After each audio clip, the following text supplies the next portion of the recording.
వచ్చేది. ఇప్పుడు సన్న బియ్యం వస్తుంది. ఇది సన్న బియ్యం. ఫస్ట్ ఒక ముద్ద దీన్ని చెప్తాను. ఇది ఆయన అంత పెట్టు, కొంచెం అంత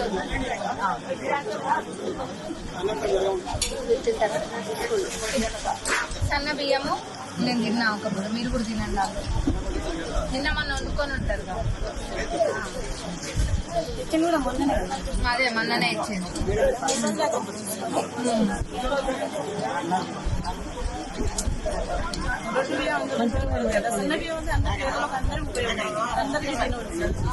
అదే దొడ్డు బియ్యము నేను ఎవరిని అడిగినా కానీ దొడ్డు బియ్యం అమ్ముకోనన్నా అమ్ముకునేటోళ్ళంతా దోశలు పోసుకొని కన్నా, లేకపోతే మీ జొన్నలు జొన్న రొట్టెలు మీకన్నా బాగా ఎవరు చేస్తారు. జొన్న రొట్టెల్లో కలిసి కొట్టించుకునేటోళ్ళంతా అదే దానికే వాడేటోళ్ళంట. మరి ఇది సన్న బియ్యం మనకు ఉపయోగపడతలే. సన్న బియ్యం అంటే మనం తినడానికి పనికి వస్తుంది. మరి మన గౌరవ ఉప ముఖ్యమంత్రి వర్యులు, ముఖ్యమంత్రి గారు, అట్లనే civil supply minister Uttam Kumar Reddy గారు అందరు కలిసి అదే ఆలోచన చేసిండ్రు. ఇంత సొమ్ము, ప్రభుత్వ సొమ్ము ఇంత పోతుంది కదా, పోతుంది కానీ అది ప్రజలకు ఉపయోగపడుతుందా లేదా? తినే తిండి దగ్గర కూడా ఇంత తేడా ఎందుకు? డబ్బులు ఉన్నోళ్ళేమో సన్న బియ్యం తినాలి, లేనోళ్ళేమో దొడ్డు బియ్యం తినాలా? కాయ కష్టం చేసి నాన్న చాకిరి చేసేది 2 బుక్కడు బువ్వ తినడానికే కదా. బువ్వ దగ్గర తేడా ఎందుకనే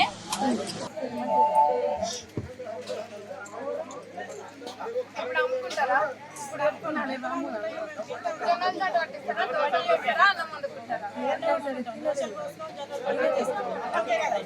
బాగుంది.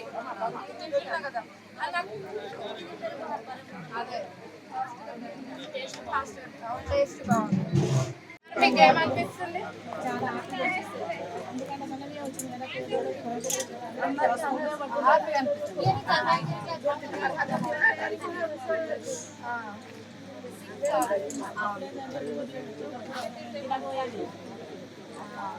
అదే అసలు చూద్దాం ఎట్లుందో.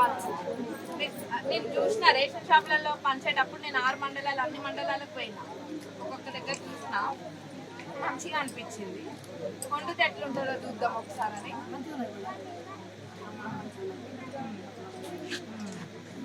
పక్కగా ఉందా?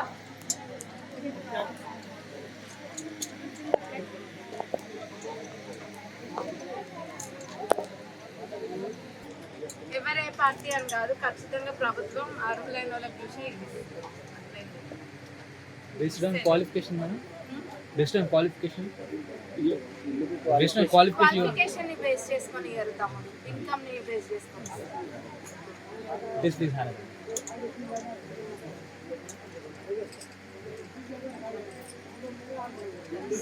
అయిపోయినా